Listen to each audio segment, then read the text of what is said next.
It is Tuesday, April 19th, 2016, a day the all-conquering Kenya national rugby sevens team jetted back into the country from the Singapore Sevens to a hero's welcome. On the broadcast tonight, our sports team focuses on what next for Shujaa as they aim to climb even higher. Good evening from the KTN News Center.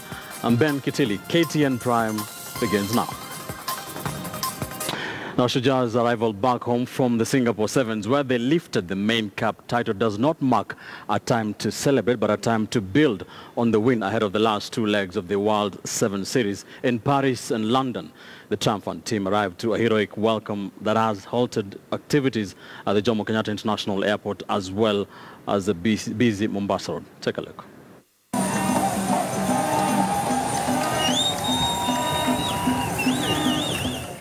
A true Shujaa arrival characterized the Kenya Sevens' return to the country after lifting the Singapore Sevens main cup title.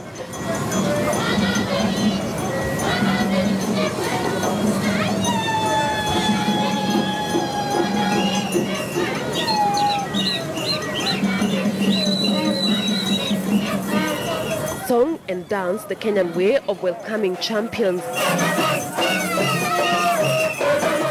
The celebrations continued. I think it's a milestone for the country, first of all, and something that we won't take lightly because it's something that has happened for us first. We don't know even what to say or do.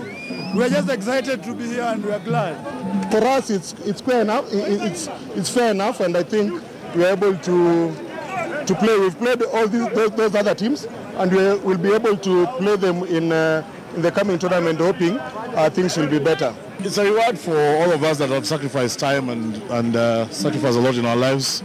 I've been with it 20 years, and there's colleagues of mine who left before they saw this, so it's quite a rewarding thing. Sleek rides made their way to the airport where procession to the Ole Sereni Hotel commenced.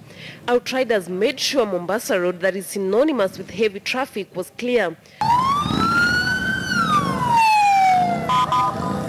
And of course, it's an arrival of Shujaas back home, and definitely what they expected all the way from the airport as they make the procession. Do remember that this is not an easy feat, and seated next to me is a Shujaa, Oscar Yodi, who is of course part of the team that lifted the Singapore Sevens main cup title. Oscar, probably just looking at the reception you've gotten today, do you think is that what you expected back home?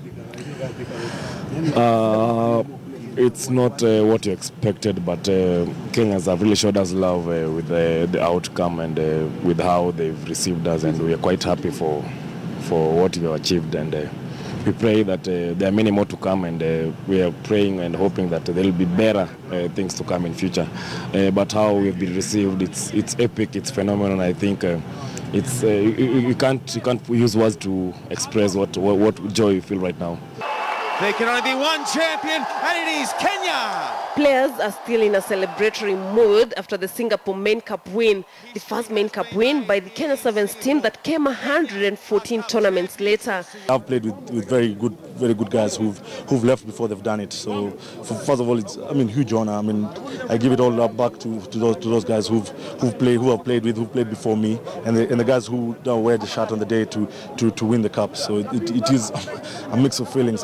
It's not all about the final and winning that game, but it's about the process and what we went through just to get there.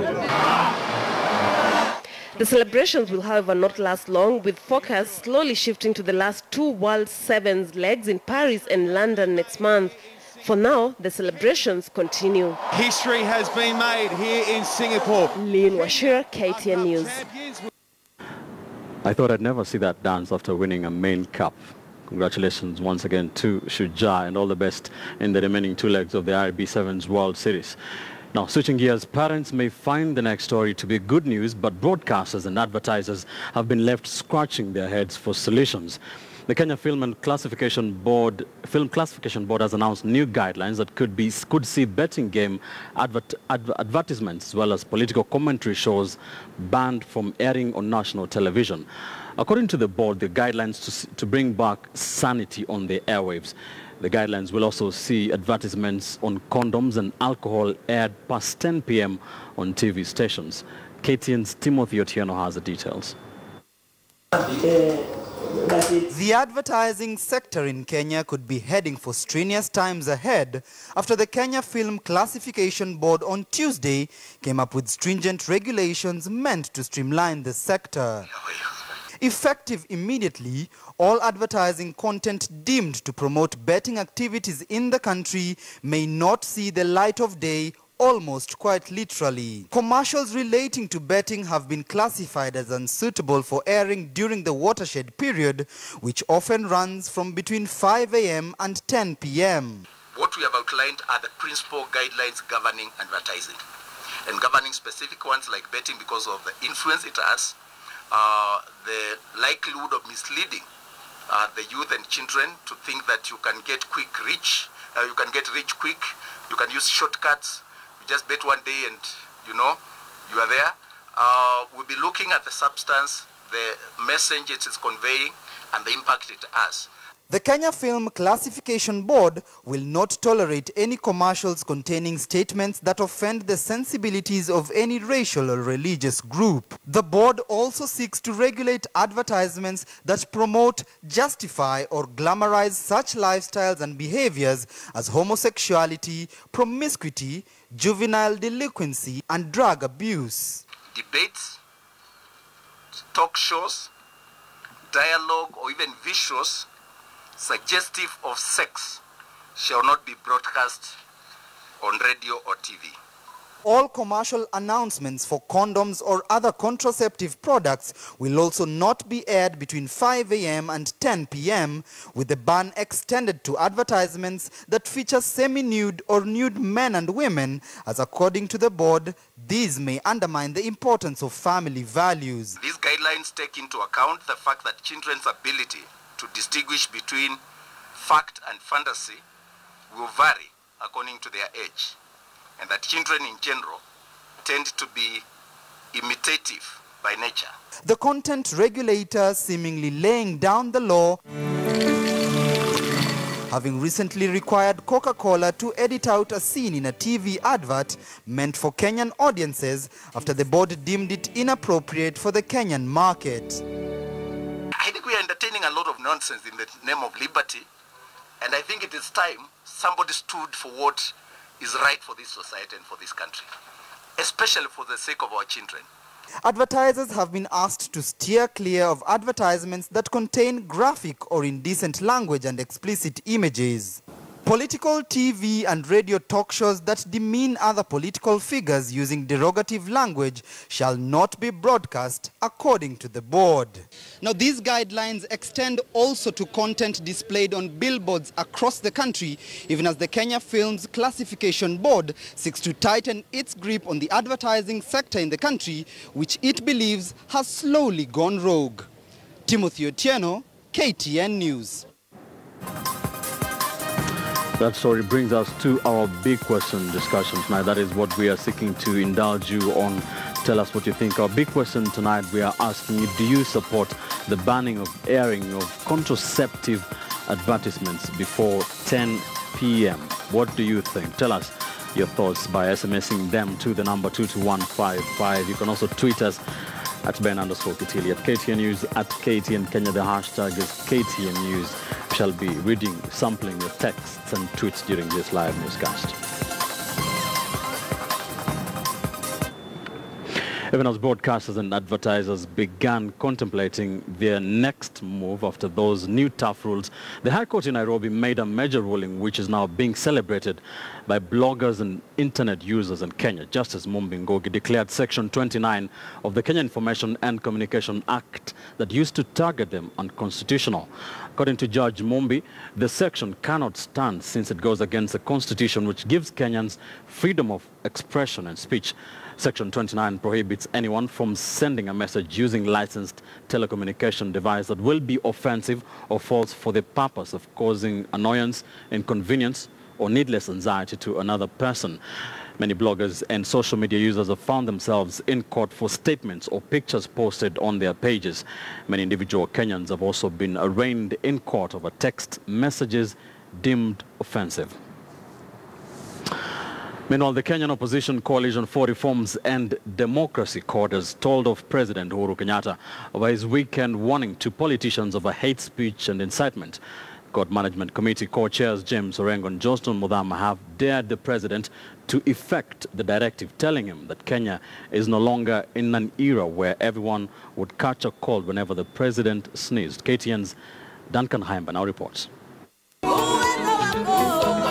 On Saturday, President Uhuru Kenyatta was explicit on government's vigilance as the country prepares for 2017 general election.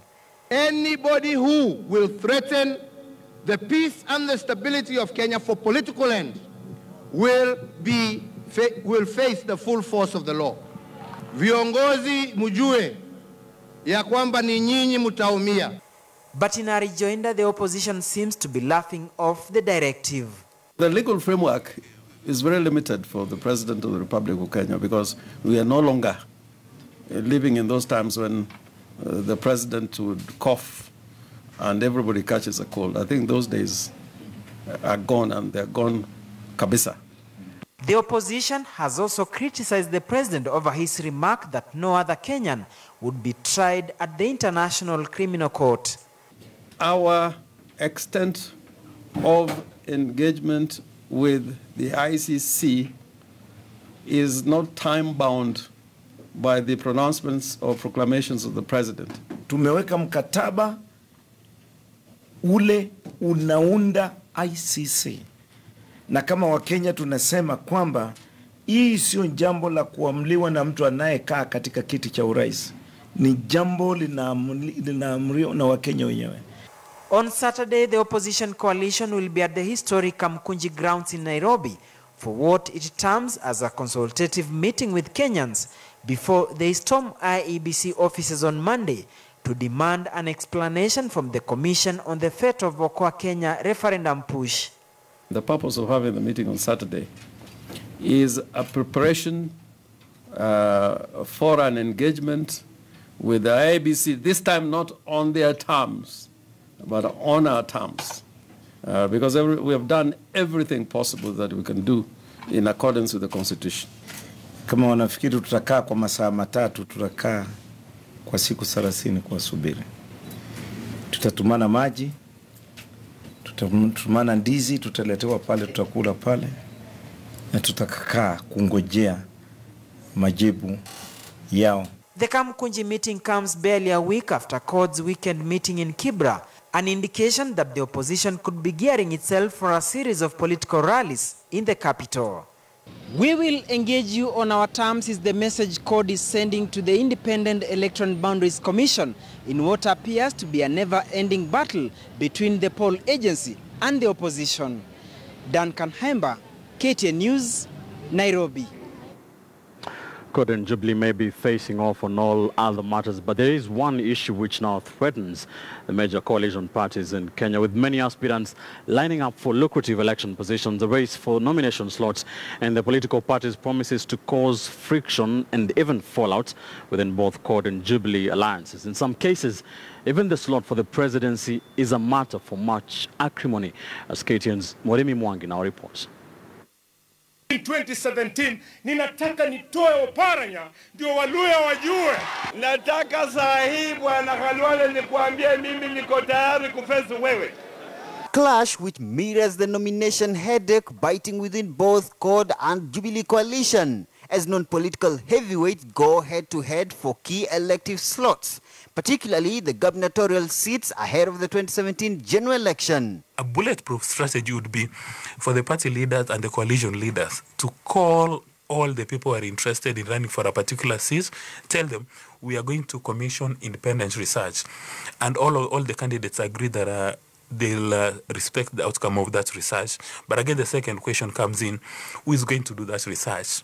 In Mombasa, CORD is grappling with the nomination headache as ODM Deputy Party Leader Ali Hassan Joho faces off with Wiper Secretary General, the current Mombasa Senator Omar Hassan.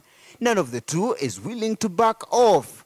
Governor Joho has already declared the 2017 election a walkover to his 2022 presidential ambition. But Wiper Party insiders insist they won't let go of the seat. without a fight. However, the court brigade appears divided on the possibility of undertaking a joint nomination. A similar standoff looms across ODM's Nyanza stronghold, where a number of sitting senators, including Siaya's James Orengo and Kisumu's Anyang' Nyong'o, are eyeing the gubernatorial seats. So we are not preserving any position for anybody, no matter the position he holds in any party, including myself. I will be subject to internal competition in Wiper.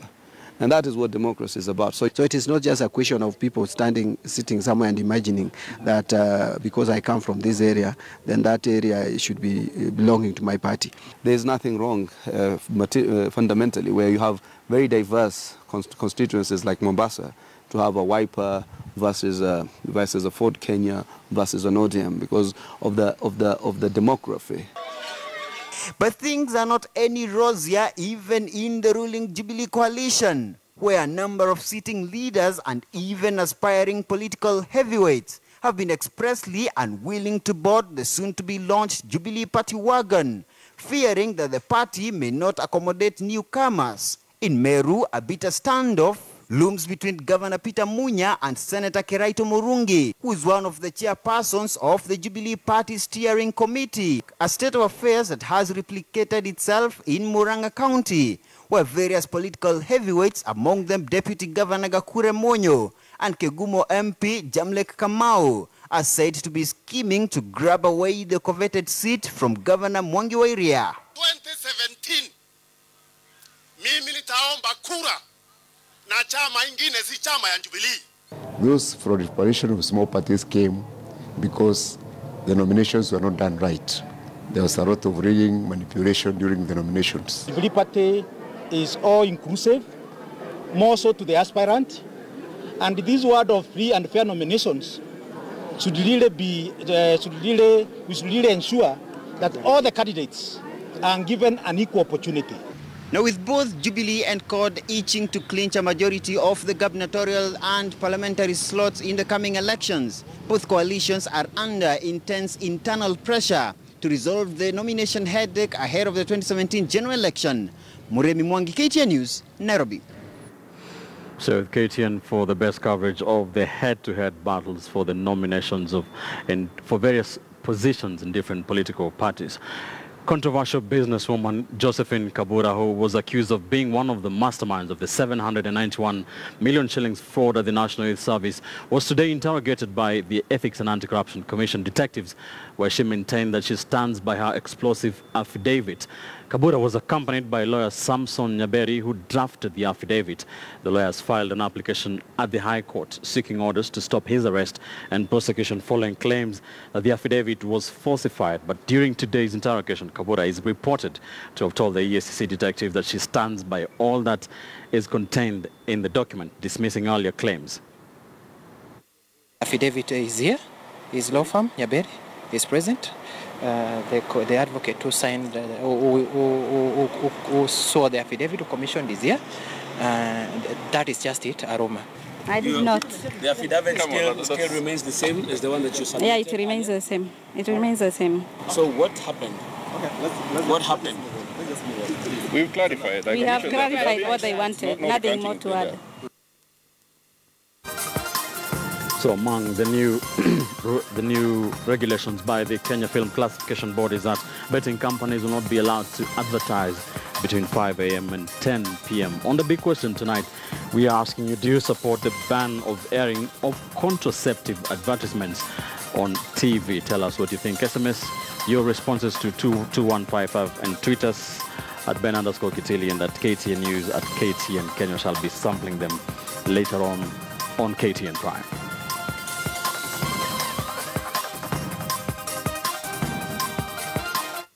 We now take a quick commercial break. Don't go too far. Welcome back to KTN Prime.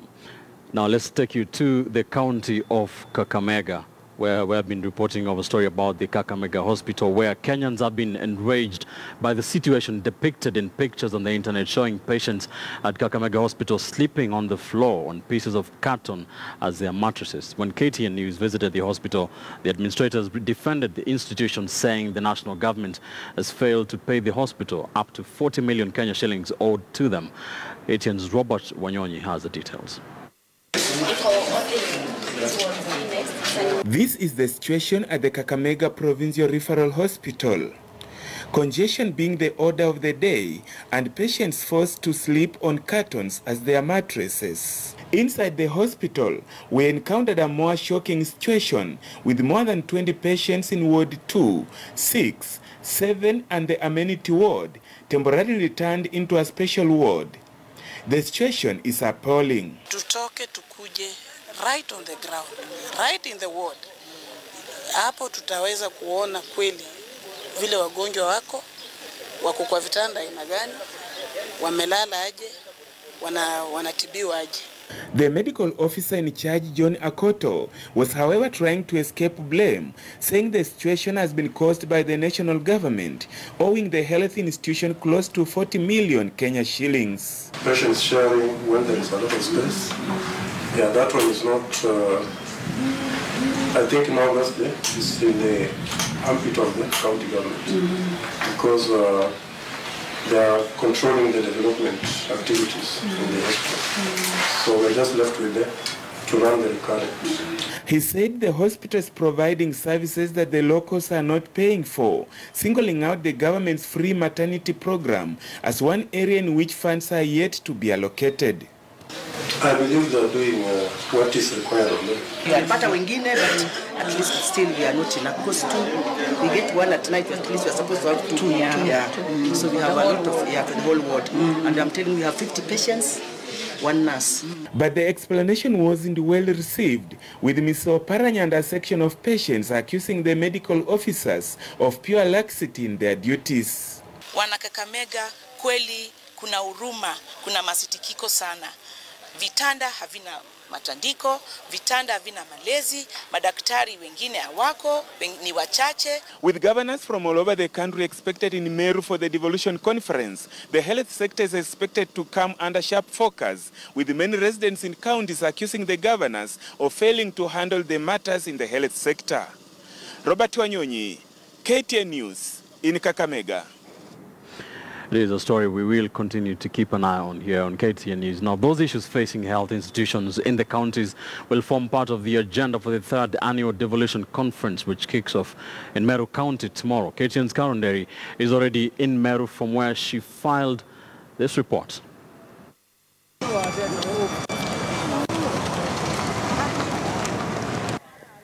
A flurry of activity characterized the Meru National Polytechnic ahead of the commencement of the 3rd Annual Devolution Conference. About 6,000 delegates are expected to converge at the Meru Polytechnic to deliberate on the challenges and issues hindering the process of devolution. The conference coincides with the lapse of the 3-year transition period to devolved governance. The theme of this 3rd conference is a promise of devolution, consolidating the gains after transition and looking into the future. President Uhuru Kenyatta is expected to officially declare the conference open Wednesday.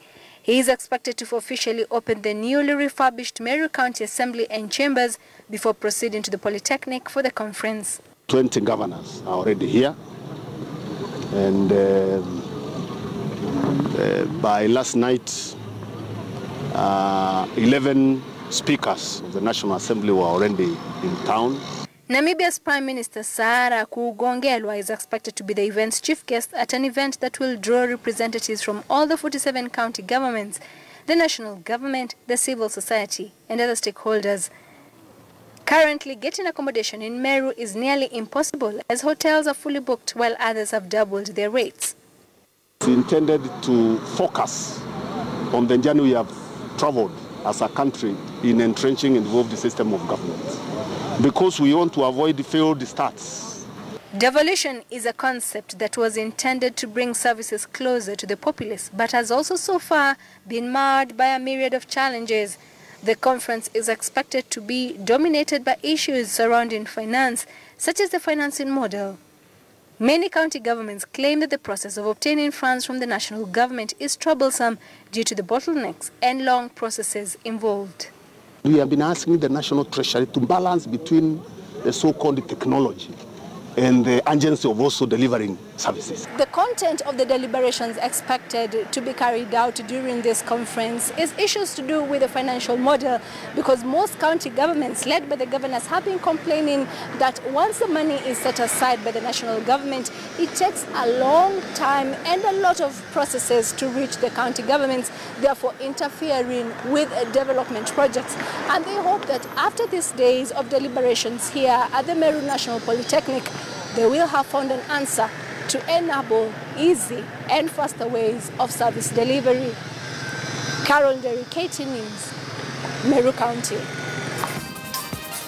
Stay with KTN News. Shall be bringing the live proceedings of the third Devolution Conference and the different issues that will be discussed in that all-important event. Up ahead, we have business news for you. I'm sure you are interested to know how the tax collector, the Kenya Revenue Authority, has performed in the period between July 2015 and March this year. KTN's Abi Agina is standing by with that and more. Stay with us. Good evening and thank you for joining us on KTN Business. My name is Abi Agina. Kenya Pipeline Company has put the record straight over the fate of the construction progress of the 48 billion shilling Nairobi-Mombasa pipeline, admitting that the project was lagging behind schedule owing to court wrangles between the project contractor and consultants. KPC board chairman John Ngumi confirmed that the project will be completed before end of September as the court cases had been resolved. Ngumi was also quick to defend the appointment of Joe Sang as the new MD of KPC, rubbishing claims of nepotism and incompetence as had been alleged by the Consumer Federation of Kenya. Here is more on that developing story. The construction of the new pipeline linking Nairobi and Mombasa has been dubbed a major economic game changer. Not only will it up the stakes of raking in more revenues for Kenya Pipeline, but also has the potential to boost offtake capacity from the current 14-inch pipe to the 20-inch pipe. Despite facing torrential headwinds for the last 3 months, there seems to be some calm at the all-powerful state parastatal. So yes, we blame ourselves and we accept that we did not do as well as we could have done. The project that is behind schedule is currently 43% complete and the rest is earmarked to be cleared before September 2016. With the growing demand from regional countries, Kenya Pipeline is looking to spend at least $600 million in executing key projects, top among them being the acquisition of the defunct Kenya Petroleum refineries to serve as a storage center, an undertaking that could see pump prices drop drastically. They have got the kind of storage we desperately need. We would love to have our hands on that. And they have land available for LPG jetty and for other things. So KPRL is an urgent issue for us and we want to get cracking on it as soon as possible. With the new MD in place, KPC is looking forward to a better year as it implements its growth strategy spanning till 2025. Although there seems to be a new lease of life at the government-owned body, there are dissenting voices following the appointment of Joe Sang, which may prove to be an uphill task as he takes up the mantle. We are not in a hurry to condemn anybody. People will get a hearing and will get a chance to state their case, but they remain employees of this company.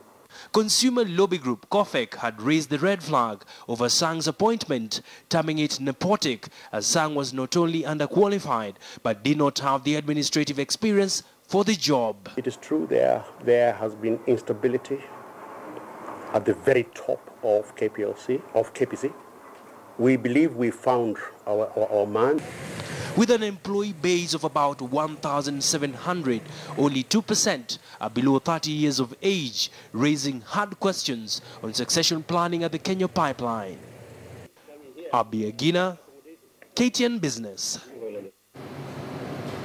Moving on, Bulletin Holdings has posted a 1.1 billion shilling loss in its 2015 results, down from 3.21 billion shillings pre-tax profit for the previous year.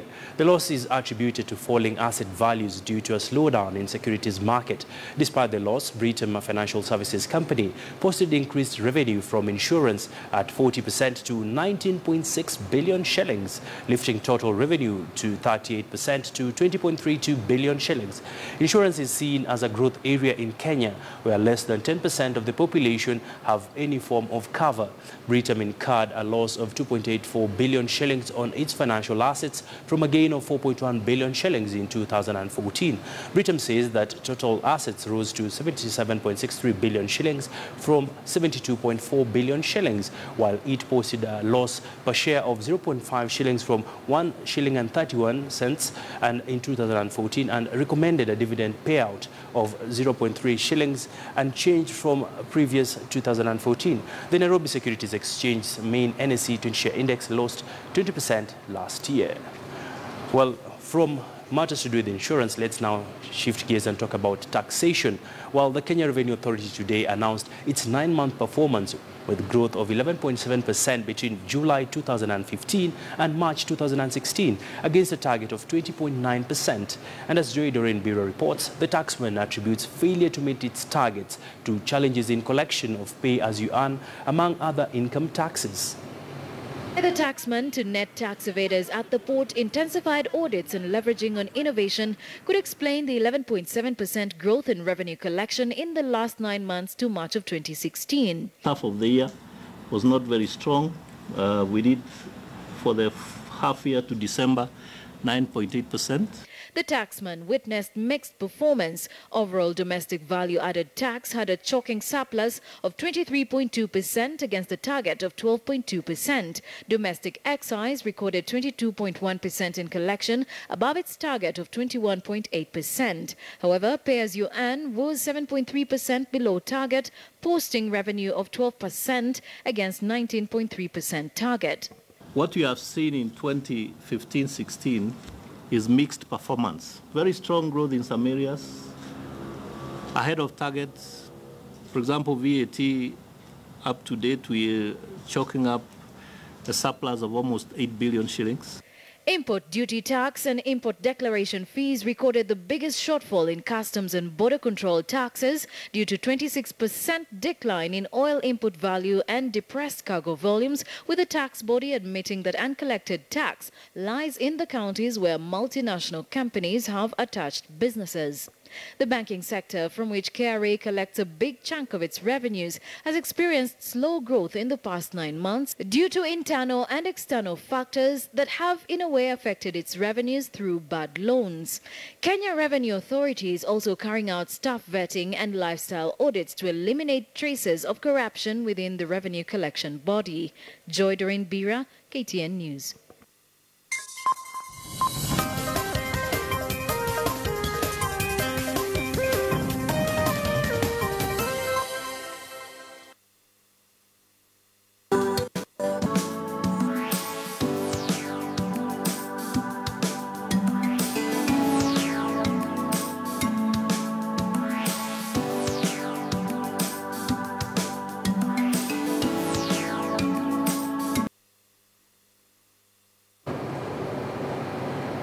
Well, a very good evening and a warm welcome to tonight's edition of KTN Sports. My name is Lane Washira. The national sevens team jetted back into the country today after winning the Singapore leg of the IRB World Sevens Series. Shujaa were treated to a luncheon at a Nairobi hotel where the Sports Ministry pledged 2 million Kenya shillings for the team, while Nairobi Senator Mike Sonko pledged 100,000 Kenya shillings for each player. I went out on this mission to get that victory. So switch on that TV and hope that you see me getting that victory that will make you proud of me. I'm coming home, home where I belong. Whoa, I'm coming home, home where I belong. Narudi nyumbani. Nyumbani, nyumbani, nyumbani, narudi.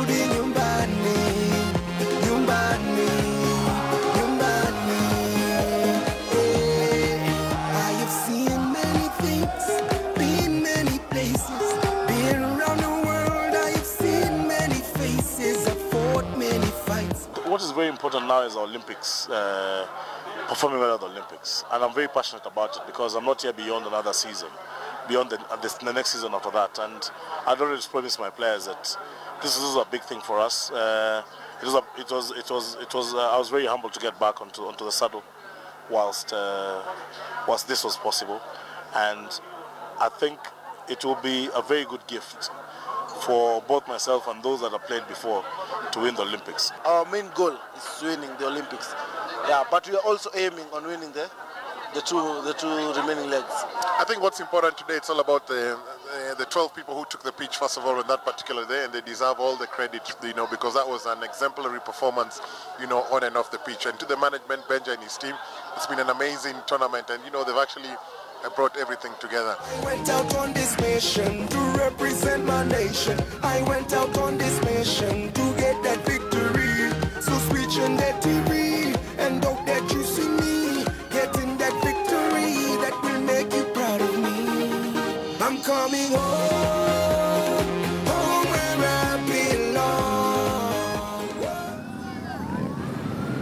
And to more good news, Kenya has finally passed the anti-doping bill. Sports Cabinet Secretary Dr. Hassan Wario announced that the anti-doping bill of Kenya, which had been held up for months, had been approved by lawmakers in Parliament. The bill now is awaiting the President to append his signature to make it into law.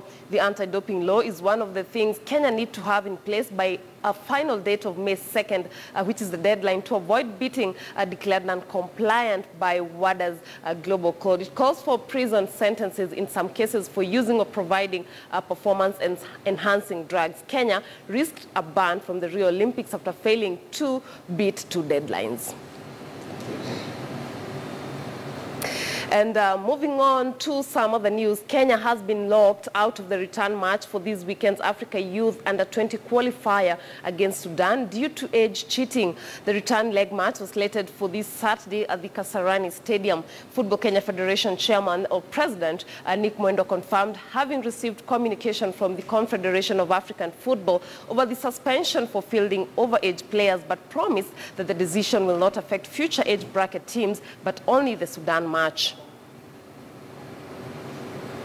And well, the Football Kenya Federation has confirmed that they will not be appealing that decision. And finally, a number of highly ranked schools in sports in the country failed to make it to this year's National Secondary School Games, prompting questions about a wave of change. Robinson Okenya spoke to the school games organizers about the new teams dominating the sports and filed the following report. As the National Secondary School Games came to a close in Bungoma County, one picture was painted clear. A new wave of dominance from first-timers who relegated established names in different disciplines. With defending champions in almost all the fields failing to make to this year's championships and ultimately creating room for new champs, the question on most spectators remained, what happened to the big names? Every child in Kenya have realized that there is fairness in KSSA and their talent can take them far. Our games have become dynamic and new schools now are coming up to claim their place in the trophy table. As an association, we are trying to encourage young people to be able to be very, passionate about the game. As Bungoma claimed the rugby trophy, Upper Hill and Kaya TB taking the basketball honors, and Sinyolo and Kamusinga bagging the hockey titles, the talent on display could not go unnoticed as scouts sought the next breakthrough stars. The Secondary School Sports Association in the same light is calling on the government and federations to set up more talent setters to help the youngsters. And I can assure you, Kenya has a bright future if they all federations and other agencies partner with secondary schools to make sure that we promote the talent we have identified during this national. We are trying to work with federations and more so county governments and individual people so that we are able to have some place for them. They had promised to set up talent academies and talent centers, which we are still praying that the government will be able to fund. The Secondary School Sports Association are also calling for a new curriculum that will see sports as an examinable subject in schools. Robinson Okenya, KTN Sports.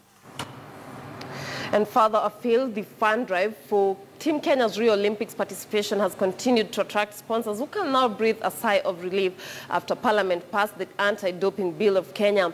Kenya Breweries Limited continued their support for Team Kenya's Rio Fund drive after unveiling their Twende Rio campaign on Monday.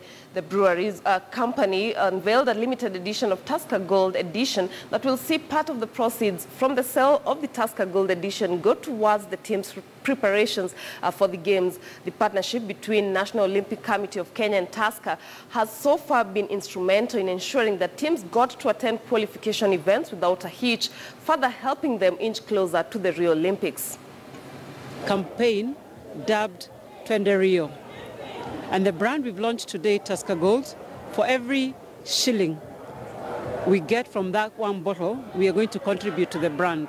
Their 21 million sponsorship was the initial sponsorship that they undertook. And with this launch, with a new product which has been specifically put in place for purposes of assisting Team Kenya to Rio to generate more funds. So we do believe that with this launch, we'll be able to have more funds at the disposal of preparing the team. And that's your sport tonight. Let's talk sports again tomorrow. My name is Lynn Washira. Have a very good night.